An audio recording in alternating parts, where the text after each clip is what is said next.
안녕하세요. 워싱턴 윤준혜의 윤주입니다. 아이들 독립시키신 분들 어떠세요? 저는 완전 만세! 만세! 만세!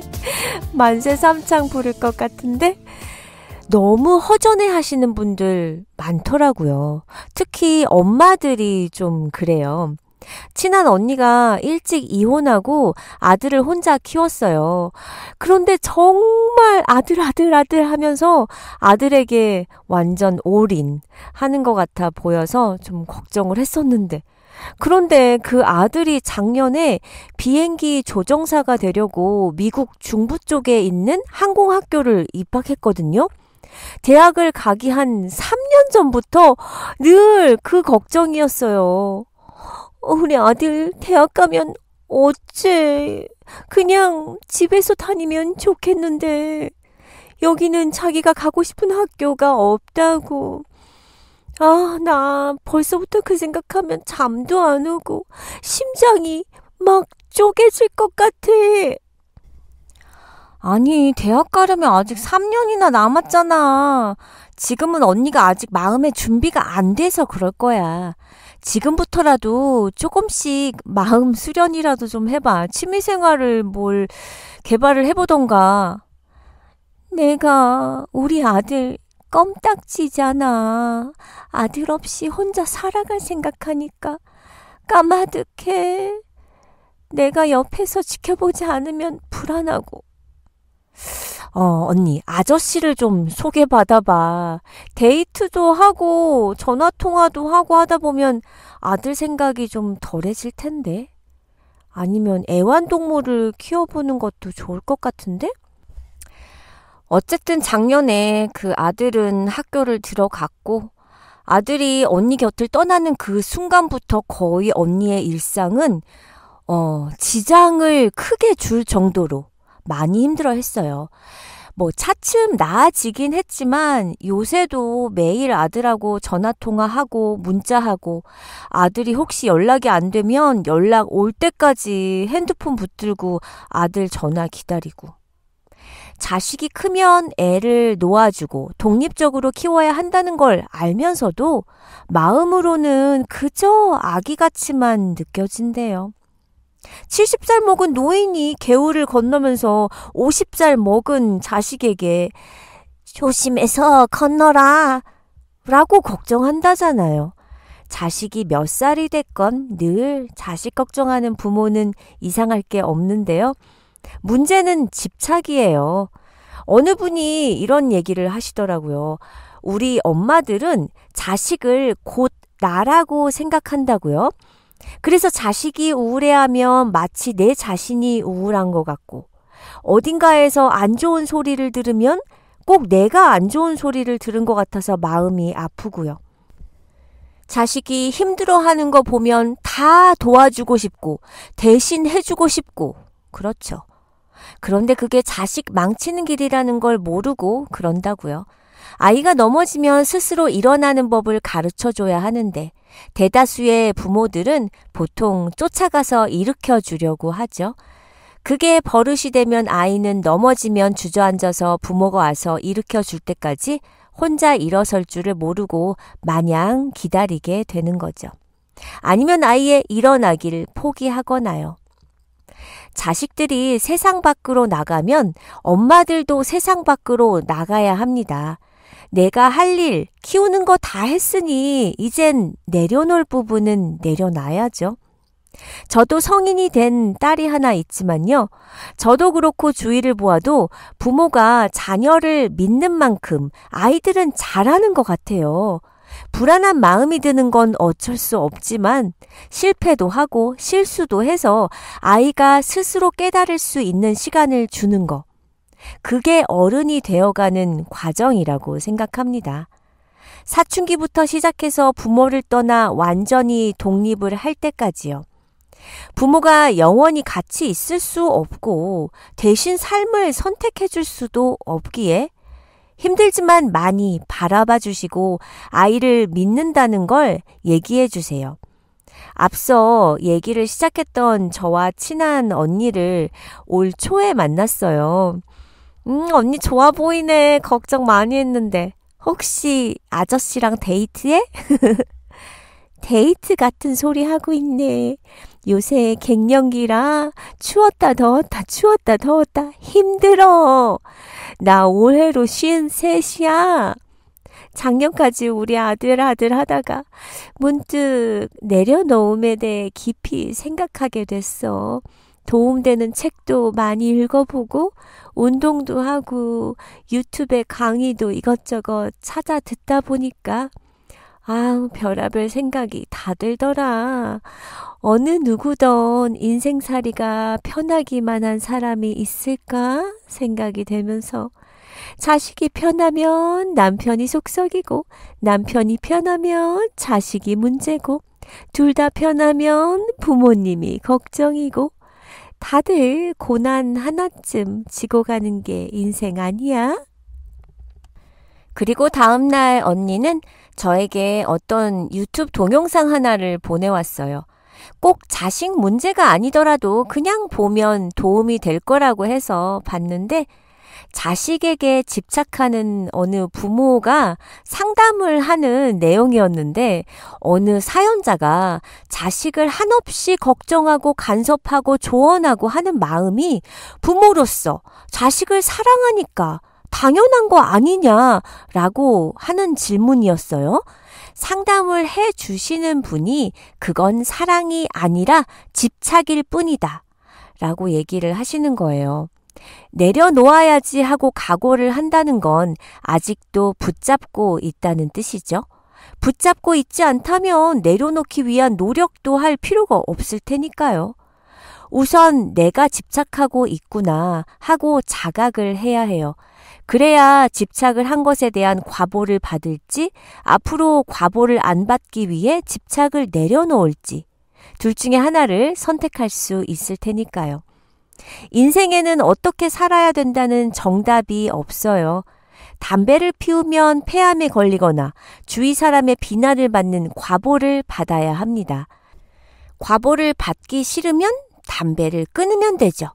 담배를 피워라, 담배를 피우지 마라 이런 이야기를 할 필요가 없다는 거예요. 돈을 빌리든지 말든지 그것은 본인이 알아서 하면 될 일입니다. 즉 선택을 하고 그에 따른 책임을 지라는 거예요. 남편은 남의 뱃속에서 낳은 사람이고 아이들은 내 뱃속에서 낳아서 어렸을 때부터 내가 키웠기 때문에 집착의 강도가 더욱 강할 수밖에 없다.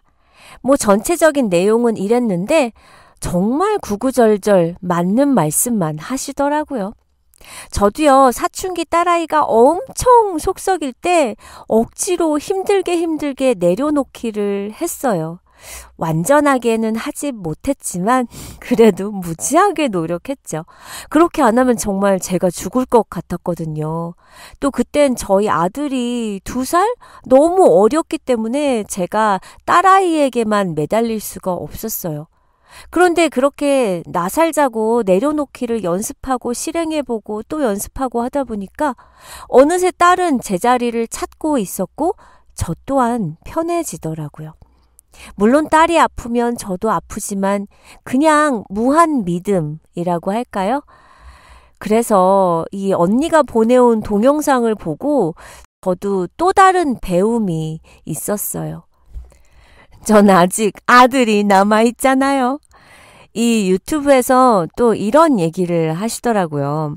내가 자식한테 아무리 잘해도 자식은 각자 자신의 여자와 자신의 남자가 생길 수밖에 없다고요. 그쵸? 당연한 말씀이에요. 내가 남편한테 잘한다고 해서 반드시 결과가 좋게 돌아오는 것은 아니지만 그래도 남편한테 잘했을 때 50%는 돌아올 가능성이 있다는 거예요. 하지만 자식한테는 아무리 잘해도 10%도 돌아올 확률이 안 된대요. 그러니 투자로 따지면 바보 같은 짓이라는 거예요. 그런데도 많은 사람들은 이 집착 때문에 바보 같은 짓을 한다는 거죠. 부모는 부모의 사랑이라는 미명하에 손해가 나도 좋으니 지원을 하겠다고 하죠. 어떻게 하든 괜찮아요. 남을 돕는데 자식을 돕는 것이 왜 나쁘겠어요. 그러나 자식을 도울 때는 대부분 집착을 하거나 기대를 하기 때문에 반드시 고통이 따르게 된다는 거예요. 그래서 남편 혹은 아내에 대한 배신감보다 자식에 대한 배신감이 더 크다는 겁니다. 그 이유는 내가 그만큼 집착을 했기 때문이래요. 집착을 끊는 방법은 간단합니다. 집착을 안 하면 됩니다. 담배를 끊는 방법? 간단합니다. 담배를 안 피우면 됩니다. 담배를 끊는 방법이 따로 없어요. 그런 것처럼 다만 집착을 안 하면 됩니다. 주위에서 보면 늘 걱정을 달고 사는 분들이 있어요. 좀 내려놓으시면 좋으련만이라는 생각이 들 때가 많은데요. 그러나 살면서 무엇인가를 내려놓는다는 것이 말처럼 쉽지 않아요. 돈이든 명예든 애증이든 후회든 갖고 있는 만큼 내려놓기는 참으로 어려운 법이죠. 실제로 많은 것을 내려놓고 싶어 하면서도 끝내 실행에 옮기지 못하는 것이 우리들 살아가는 모습 아닌가요? 세상을 살아가면서 매사 내려놓지 못하기 때문에 그런 것들이 무거운 짐이 되어 자기를 올가매고 한 발짝도 앞으로 나아가지 못하게 하죠. 그렇다면 내려놓지 못하는 이유가 뭔가요? 그것은 바로 마음을 바꾸지 못하기 때문입니다. 헤어진 사람을 잊지 못해 괴로워하는 사람에게 말합니다. 그만 잊어라. 그런다고 돌아오는 것도 아니지 않니? 이젠 내려놓자. 시험에 떨어져서 낙담하는 사람에게 말합니다. 이미 끝난 일이니 그만 잊고 내려놓자. 그래야 다시 일어서지. 많은 사람들은 쉽게 조언합니다. 마음을 내려놓아야 고통과 스트레스에서 벗어난다는 것은 누구나 알기 때문이에요. 그러나 막상 자기 일이 되면 행동으로 실천하기가 쉽지 않아요. 욕심과 집착이 마음을 흐리게 만들기 때문에요. 그래서 어떻게 내려놓는 건데? 내려놓기를 하는 법을 인터넷에서 검색하면 엄청 많은 내용이 나와요. 명상하기, 산책하기, 운동하기, 자연과 접촉하기 등등등 무지 많은 내용들이 검색이 되더라고요. 그런 것들도 다 중요하고 다 맞는 말이지만 저는 무엇보다 중요한 건 인정, 이 인정이라고 생각해요. 그 일이, 그 상황이, 그 물건이 무엇이 됐든 간에 받아들이고 인정하는 거예요. 만약에 내가 아끼던 어떤 것을 잃어버렸으면 잃어버린 대로 마음을 정리하면 마음이 편해져요. 잃어버렸다는 걸 받아들이고 인정하는 거예요. 어떠한 상황들도 마찬가지예요. 뭘 해도 바뀌지 않는 문제들에 대해선 내가 통제할 수 없다는 것을 인정해야만 해요. 세계적인 피겨스케이터 김연아 선수가 밴쿠버 올림픽 전에 쓴 자서전에서 이런 얘기를 했어요. 나는 훈련에 최선을 다했고 금메달은 하늘이 주시는 거다. 이 세상에서는 내가 통제할 수 없는 많은 일들이 있죠. 사소한 일이라도 내 생각을 멈추고 과감하게 세상에 맡겨보는 거예요. 단 세상에 맡긴다고 해서 포기하고 노력을 전혀 하지 않아도 된다고 하는 뜻은 아닙니다. 아직 일어나지 않은 것에 대한 두려움, 부정적인 마음, 자신의 생각과 판단을 내려놓고 세상에 맡기면 결과에 집착하지 않고 과정에 만족할 수 있단 말입니다. 나는 최선을 다했고 결과는 하늘에 맡기자. 과정을 즐기고 이제 세상에 맡겨보자 하고요. 그렇게 인정하고 받아들이고 나면 그 다음엔 무엇을 할지는 자연스럽게 떠오르게 될 거예요.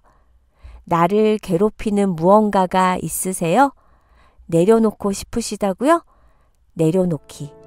쉽지 않지만 까짓거 한번 해보는 겁니다. 우리는 다음 시간에 만나요.